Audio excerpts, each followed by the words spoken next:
जब हजरत नूह अलैहिस्सलाम कश्ती बना रहे थे तो एक मोमिन बूढ़ी औरत रोज़ाना अल्लाह के नबी के पास अपनी गठरी लेकर आती और कहती, ए अल्लाह के नबी, कश्ती कब रवाना होगी।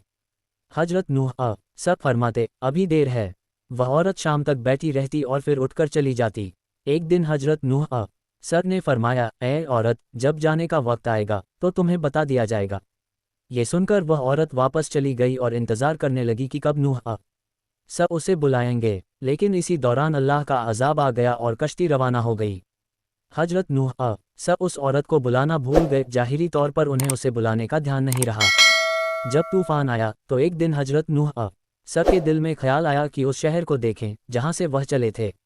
वह वहां पहुंचे और करीब जाकर देखा कि एक झोंपड़ी में दिया जल रहा है। ये देखकर हजरत नूह सब हैरान हो गए कि इतने बड़े तूफान के बाद भी ज़मीन पर कोई घर सलामत है और उसमें चिराग जल रहा है।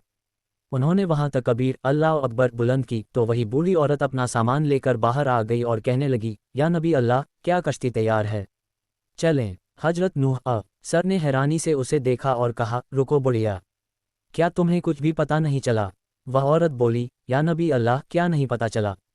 हजरत नूह सर ने फरमाया, इतना बड़ा सैलाब आया, बारिश हुई, तुम्हें कुछ भी पता नहीं चला। बूढ़ी औरत ने जवाब दिया, या नबी अल्लाह, बस एक दिन बादल गरजे थे और हल्की सी फुहार पड़ी थी। ये सुनकर हजरत नूह सर ने आसमान की तरफ देखा और कहा, ए मेरे अल्लाह, यह क्या माजरा है।